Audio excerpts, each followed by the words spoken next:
The research station stood quiet under the red desert sky. Dust storms howled outside, scratching against metal walls, but inside everything stayed silent. People spoke softly here. They didn't laugh much. Every worker in the lower levels knew one rule: never go near the last cell at the end of Corridor D. That was where they kept her. They called her many names: the Giantess, the Beast, the Cage Queen, but no one really knew what she was.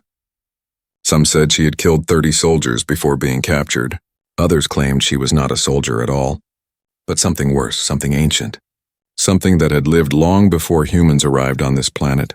The cell itself was huge, built from thick glass and reinforced steel beams. Lights flickered above it and cameras watched from every corner. Inside, chained to the floor, sat the alien Giantess. Her body was tall, powerful, yet worn. Her skin shimmered faintly under the light, not pale or dark, but the strange shade of silver blue. Her long hair fell over her face, tangled and dull. Her wrists were locked in glowing cuffs that hummed like angry bees. No one wanted to clean near her. No one even wanted to look, but someone had to. That someone was Ethan Cole, a human janitor who worked night shifts because no one else wanted to. He wasn't a soldier or a scientist. He was just a man with quiet eyes and steady hands doing what needed to be done. Every night he pushed his cleaning cart through the empty corridors, mopping floors that would never truly stay clean. When he first saw her cell, he stopped walking. The cameras were off for maintenance that night. Inside the glass, she sat still, her head resting on her knees. For a moment, Ethan forgot how dangerous she was supposed to be. She didn't look like a killer. She looked tired. Then she looked up. Her eyes glowed faintly, blue and sad. Ethan froze. His heart raced. She didn't move, only watched him. He turned away fast and kept walking, pretending not to see. But the image stayed in his mind for hours. Later, when he reached the cafeteria, he noticed something strange. The staff had left a tray of untouched food for disposal. He stared at it: protein stew, bread, and water. He remembered her hollow eyes. He wasn't supposed to care. He wasn't supposed to think. But he did. That night on his way back, Ethan paused near her cell again. The guards had gone upstairs. The cameras were still dark. He placed the tray on the floor just outside the glass. He whispered softly, "I don't know if you understand me, but here." Then he left. The next morning, when he returned, the tray was empty. Not thrown, not broken, just gone for days. Ethan told himself it was nothing. Maybe someone else took it. Maybe the air vent blew it away. But deep inside, he knew she had eaten it. And strangely, that made him feel warm inside. The following night, he brought more food. This time, he stayed longer. He couldn't see her well. The lights inside the cell were dim, but he heard the faintest sound. Metal chains moving, slow breathing, and a low voice that didn't sound angry at all. It sounded tired. He said quietly, "You're welcome." The next moment, something large shifted inside the darkness. He caught a glimpse of her eyes again, brighter now. They followed him as he walked away. Days turned into a week. Ethan kept feeding her, just once every night, quietly, without telling anyone. Each time he did, she seemed calmer. The guards even noticed that the alarms had stopped going off during the night. They thought the system had finally stabilized, but Ethan knew the truth. She wasn't breaking things anymore. She wasn't fighting. She was waiting. For him. One night, as he approached with the tray, he saw her standing for the first time. She was enormous, her head almost reached the ceiling. Her chains rattled, but she didn't step closer. Her voice echoed softly through the speaker line inside the glass. "Why?" she asked. Ethan froze. "Why what?" Her glowing eyes blinked slowly. "Why feed me?" He couldn't answer. He didn't know. Maybe because no one else would. Maybe because he couldn't stand watching someone starve. "I don't know," he said finally. "You just looked hungry." For a long time she said nothing. Then she bowed her head slightly and whispered, "Thank you, small one." Ethan stepped back, his heart pounding. She wasn't supposed to talk. She wasn't supposed to feel. But in that moment she had done both. When he turned away, he didn't notice the blinking red light above the door. The camera system had come back online. Every second of their strange meeting had been recorded. The rumor was true. Anyone who fed the Giantess would die. Ethan just didn't know yet how soon everyone would find out. The next few days passed like slow minutes. Ethan tried to act normal. He cleaned the halls, mopped the floors, and nodded politely when officers walked by. But deep down, he couldn't stop thinking about her. Every time he closed his eyes, he saw those blue, glowing eyes staring back at him through the glass, grateful, calm, and alive. He told himself to stop. He told himself she wasn't human, that she was dangerous. Yet when he passed her corridor each night, his feet stopped without thinking. He couldn't walk past her cell anymore. That evening, when the lights flickered low and most staff had gone, he carried a small tray again, only half full this time, so no one would notice missing supplies. The closer he got to her cell, the quieter everything became. The air itself felt thick, like the station was holding its breath. When he placed the food down, she moved closer to the glass. Slowly, carefully. For the first time, he saw her face clearly under the white light. Her skin wasn't just silver blue. It shimmered faintly, almost like moonlight. Her eyes glowed brighter, and there were thin scars along her cheek.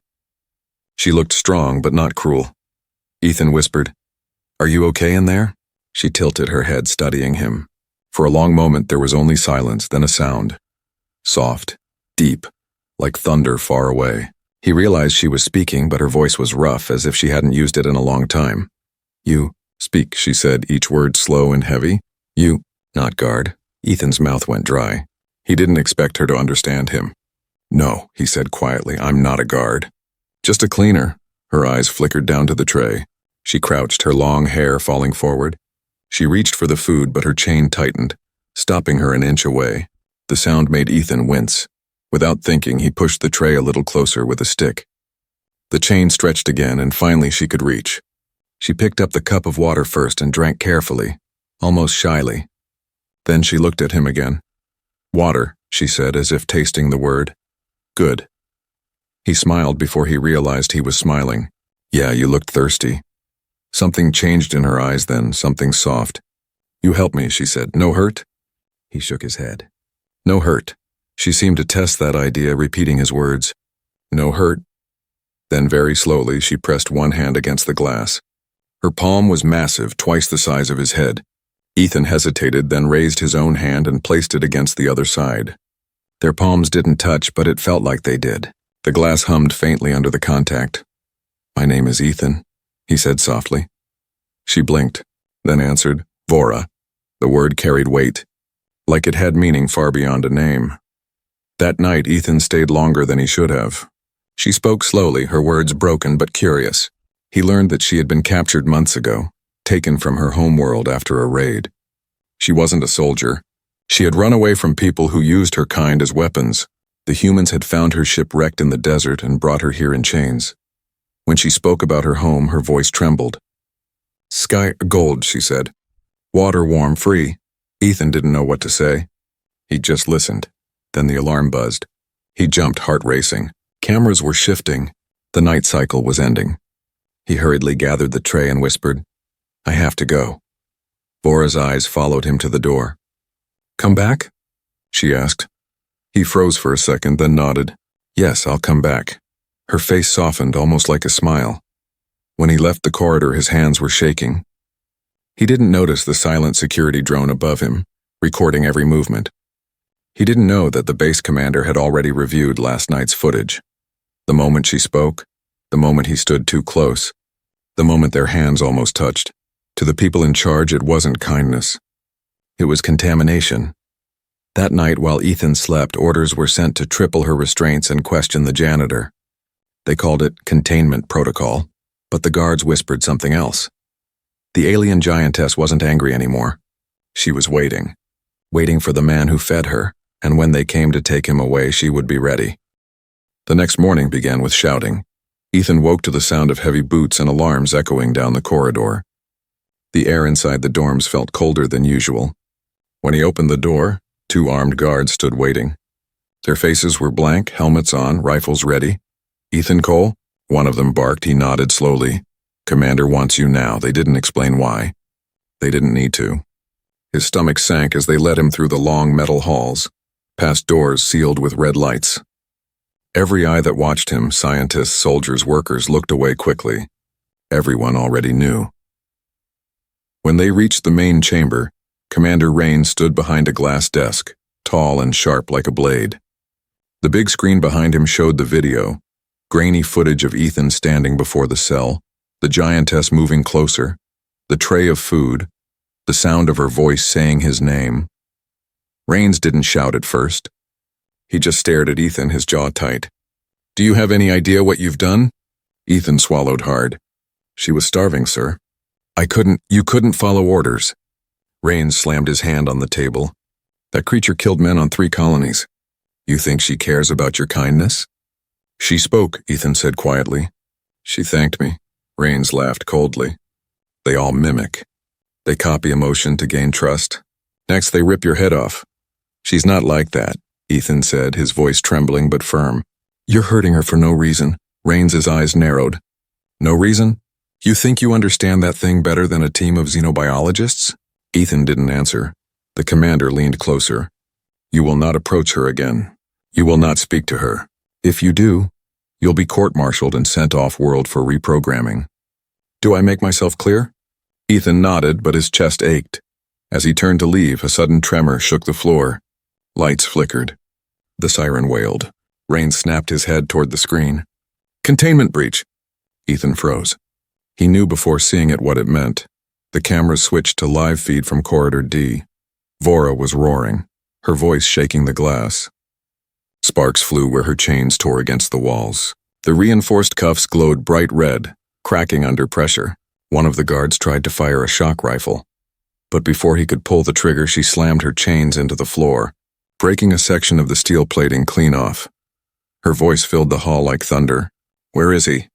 Rains shouted orders through the radio, but no one could get close.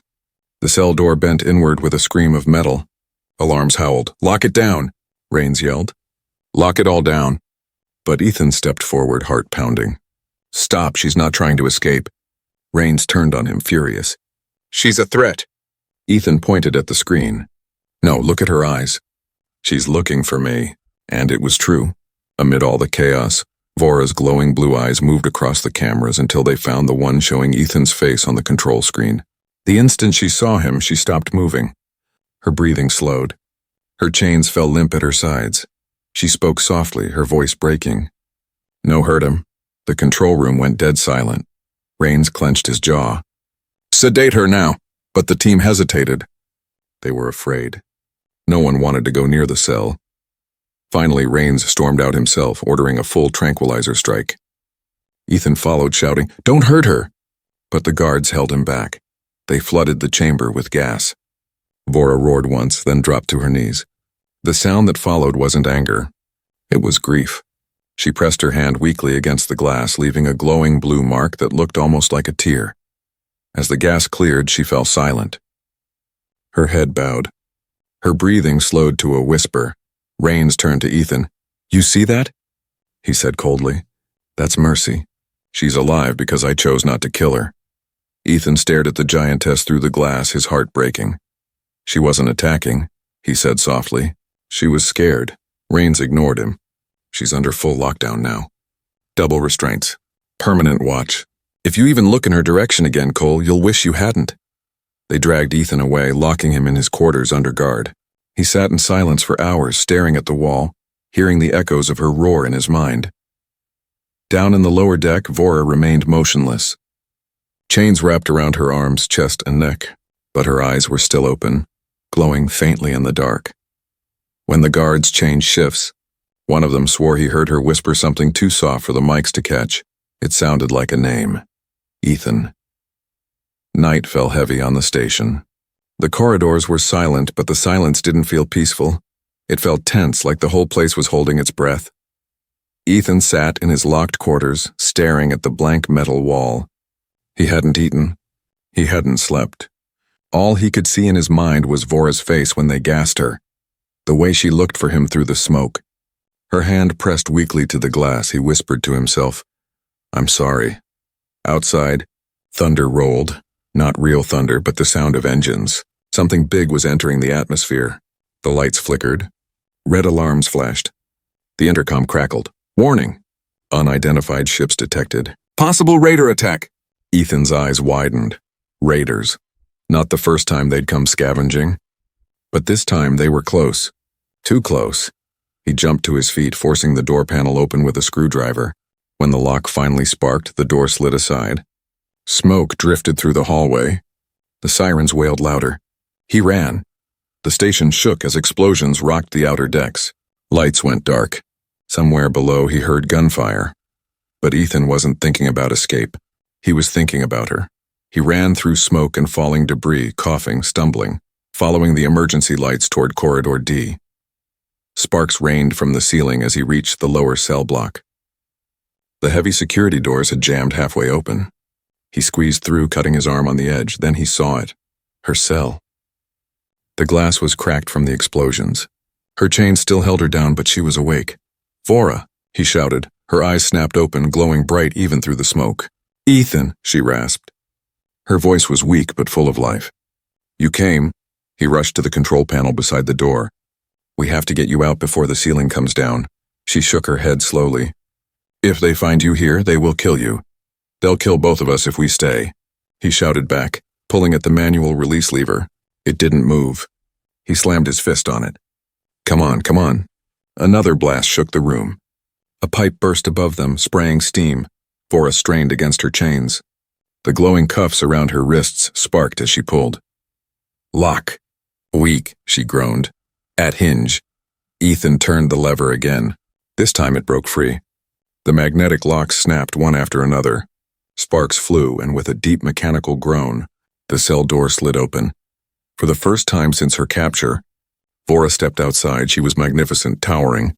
Scarred, her silver-blue skin shining under the firelight. She breathed deeply, as if feeling air for the first time in years. "Ethan," she said softly, looking down at him. "You are small, but brave," he laughed weakly. "You're welcome." Then the sound of gunfire echoed down the hall. Human soldiers shouting commands. They had seen the breach. Vora's eyes narrowed.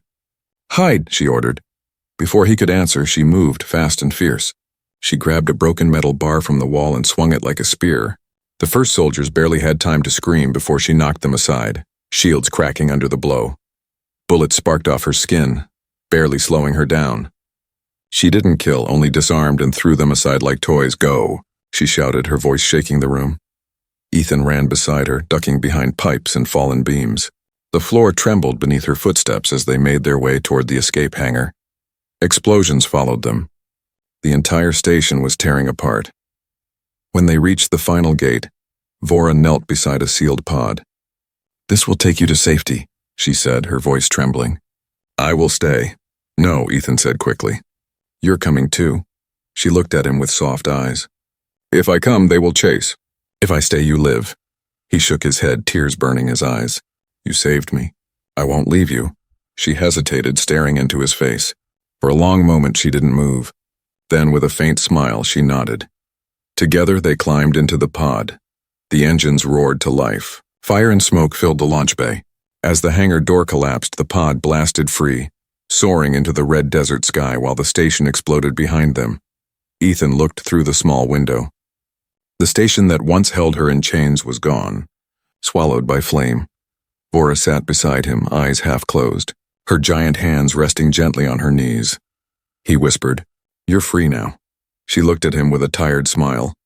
"No," she said softly. "We are free." Outside, the endless desert stretched below them, bright, empty, and waiting. But far behind, in the shadows of orbit, more ships were turning toward their trail. The chase wasn't over yet. The escape pod screamed through the sky, fire trailing behind it. The air outside burned orange as the pod hit the upper layers of the desert planet's atmosphere. Inside, Ethan clung to the seat, shaking. Alarms flashed red. The pod was spinning, breaking apart. "Vora!" he shouted over the noise. The alien giantess was strapped beside him, her massive frame barely fitting inside the small craft. She reached across the pod, placing her large hand against the cracking wall. Blue light flowed from her skin, fusing with the metal. The shaking slowed. "Hold," she growled. Almost through. The pod slammed into the desert floor with a deafening crash, sliding through red sand until it hit a rocky ridge. Metal screamed. Dust filled the air. Then, silence. Ethan coughed, lungs burning. The restraint snapped open. He stumbled to his feet, dizzy and bleeding from his forehead. "Vora!" he called, voice shaking. Vora, are you— I am here, came her voice from the smoke. She pushed away a broken panel like it weighed nothing. Her silver-blue skin was cut in several places, faint blue blood dripping from her arm, yet her eyes still glowed steady, protective. Are you hurt? He asked. She looked at him, almost amused. You bleed more than I do.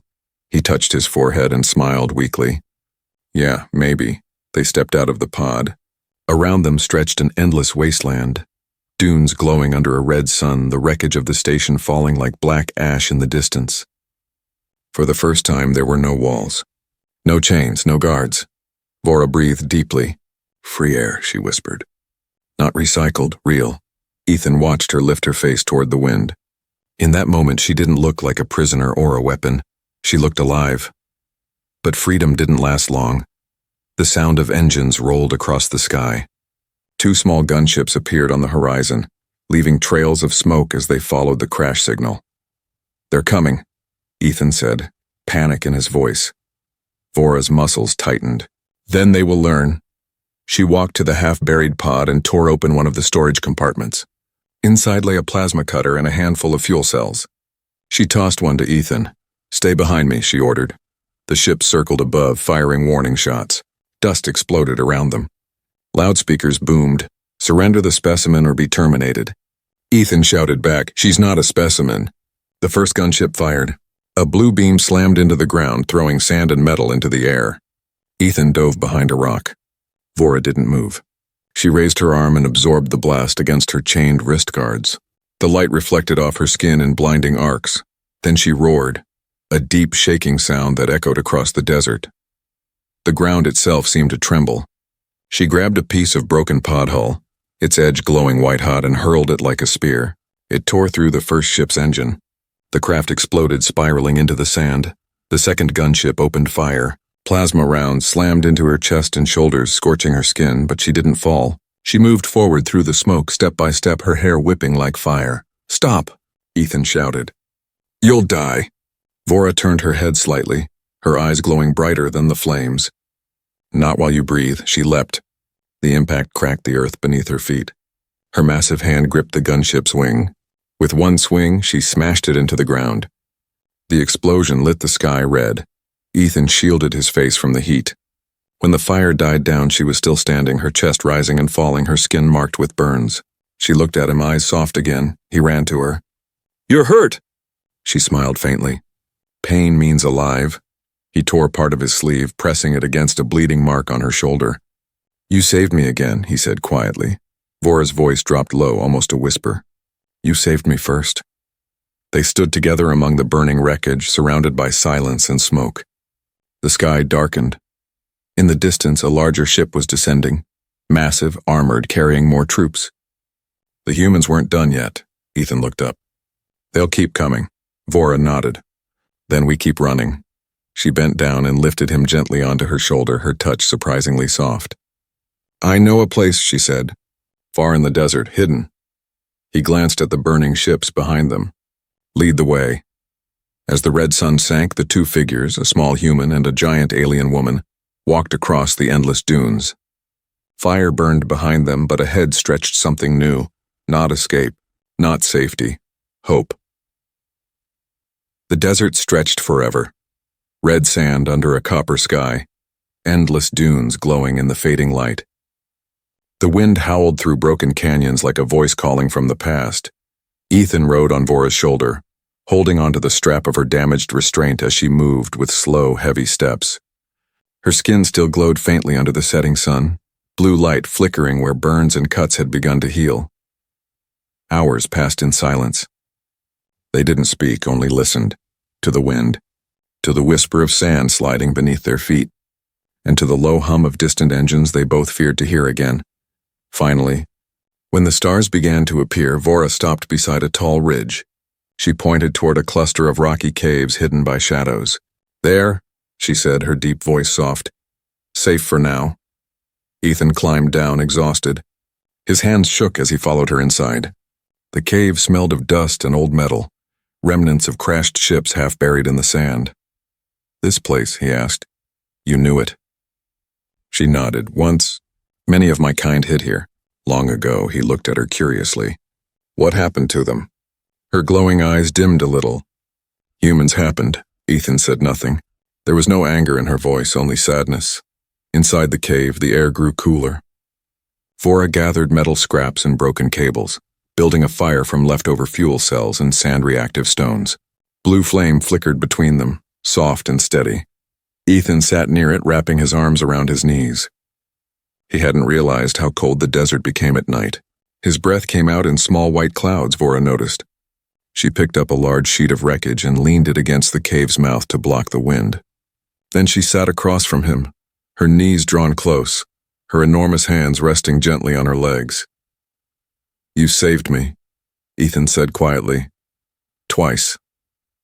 Vora looked at him through the blue light. You fed me, she replied, voice low and calm. You gave me kindness when I had none. That is not forgotten.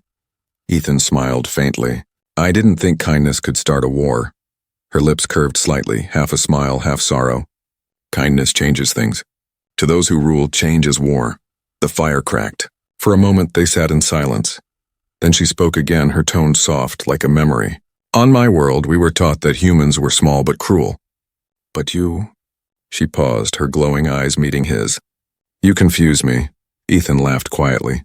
People say that about me a lot. She tilted her head. You joke to hide pain. He looked away. You're not wrong. She reached out slowly, her hand massive, her touch careful. One of her fingers brushed a cut on his forehead. You bleed. I heal this. The faint glow from her hand warmed his skin and the cut sealed. He blinked, stunned. You can heal? Not heal, she said softly. Only share strength. He stared at her. Then you gave me some of yours, she nodded once. You gave me yours first. Outside, the desert wind howled again, hours passed. Ethan finally lay down near the fire, exhaustion winning over fear. Vora sat beside him, watching the stars. Her eyes followed the constellations slowly drifting across the sky, her thoughts far away. When she looked down, Ethan was asleep. His face looked peaceful. Even under the flicker of the blue flames, she whispered to herself, Small one, you walk with courage. Then, carefully, she moved closer and shielded him with her arm, forming a wall of warmth around his small body. Her heartbeat was steady, deep as distant thunder. For the first time in many nights, she closed her eyes. The morning came with the sound of engines far away. Vora's eyes snapped open. She listened. The rumble was faint but growing louder. She stood, her shadow filling the cave. Ethan stirred, rubbing his eyes. What is it? They found us, she said. He stood quickly. Then we move. But she didn't answer right away. Her gaze turned toward the desert, her eyes glowing brighter. No, she said finally. We fight. Ethan looked up at her, half in fear, half in awe. Vora. She turned toward him, her expression calm but fierce. They took my freedom once, she said. Never again. Her muscles tensed. The blue light of her energy began to pulse through her veins like lightning. Ethan grabbed his pack and looked at her, heart pounding. Then I guess I'm fighting with you. Vora smiled, a real smile this time, full of pride. Then we fight together. Outside, the wind carried the first echo of approaching engines. The desert, once silent, was about to burn again. The sun rose over the red horizon, painting the desert in fire and gold. The wind was still, but the ground trembled softly. Far in the distance, dark shapes appeared. Military transports crawling toward the ridge like metal beasts. Vora stood at the mouth of the cave, her giant frame outlined against the light. Her skin shimmered with faint blue veins, glowing brighter with every heartbeat. The damage from the crash was gone. She looked stronger than before, free, fierce, alive. Ethan came to stand beside her, holding a small blaster salvaged from the wreck. It looked like a toy in his hands compared to her power. There's too many, he said. We can't fight them all. Vora looked down at him, her eyes calm. You have already fought enough. Let me end this, he shook his head. I'm not leaving you. For a moment she said nothing. Then she knelt, lowering her face to his level. When you fed me, she said softly, I learned something your kind forgets. Mercy can be strength. She reached out, brushing her massive fingers against his shoulder. If I fall, run. Live free. Ethan looked at her with quiet defiance. If you fall, I fall with you. Her lips curved into a faint smile. Then so be it. The hum of engines grew louder. Sand whipped through the air as troop carriers landed nearby. Dozens of soldiers poured out, armored and armed, led by Commander Rains himself. His voice blared through a megaphone. "Stand down, alien! You're surrounded." Vora didn't move. She lifted her head high, eyes blazing blue. "You chained me," she said, her voice echoing across the dunes. "You called me monster." Rains raised his rifle. "You are a monster," Vora pointed toward Ethan. "Then what is he?" "He fed me when your people starved me." The soldiers hesitated. The wind howled through the valley, carrying the tension between them. Ethan stepped forward. "Stop this. She's not your enemy." Rains' jaw clenched. "Step aside, Cole. You're compromised." Ethan stood his ground. "Maybe I am, but you're blind." He turned toward the soldiers, shouting, "You fear what you don't understand. Look at her. She's protecting us, not fighting us." One of the soldiers lowered his weapon slightly. Then another. Confusion spread through the ranks. Rains snarled. "Enough!" He raised his gun, but before he could fire, the ground exploded beside him. Sand and smoke filled the air as a stray plasma shot ignited a buried charge. The explosion knocked Rains off his feet. Panic broke out. Soldiers fired in every direction. Vora roared, not in rage, but in warning. She slammed her hand into the ground, creating a shockwave that threw several troopers back. Her blue energy flared like lightning, forming a shimmering barrier between Ethan and the soldiers. "Stop!" Ethan shouted again, but no one listened. Then he saw Rains crawling through the dust, lifting his rifle toward Vora's back. Without thinking, Ethan ran. He threw himself between them. The gun fired. The sound was deafening. Ethan fell to the sand. For a heartbeat, the desert froze. The soldiers stopped. The wind died. Only Vora moved, her eyes wide, her breath sharp. She caught him before he hit the ground, her massive hands trembling. "Ethan," she whispered. He coughed weakly, blood on his lips. "Guess I broke your rule." Her voice cracked. "Why?" "Because you're not a monster," he whispered. "You're my friend?" Her eyes glowed brighter, tears, real tears mixing with desert dust. Blue light began to pour from her hands into his body. The wound shimmered, the blood fading. "Stay," she commanded. "Do not leave me." The light flared, spreading outward in waves that shook the air. The soldiers shielded their eyes as the desert itself seemed to awaken. When the light faded, Ethan gasped and opened his eyes. The wound was gone. He was alive. Vora lifted him to his feet, her eyes still wet. Behind them, the soldiers stood silent, their weapons lowered. Commander Rains stared, speechless. The energy that had flowed from her had melted their rifles, but not their skin. Ethan turned to them. "You see? She could have killed you. She didn't, she healed me." Rains took a step back, his voice shaking. "What are you?" Vora looked at him, her voice steady. "A prisoner no more." She looked at Ethan, then at the soldiers. "He fed me once. Now I feed your hope." Then she turned away from them, walking toward the rising sun. Ethan followed, leaving footprints side by side with hers across the red sand. Behind them, no one dared to fire, because in that moment, every soldier knew the truth. The cage they built to hold a monster had instead freed something far greater, and the small human who defied fear had changed two worlds forever.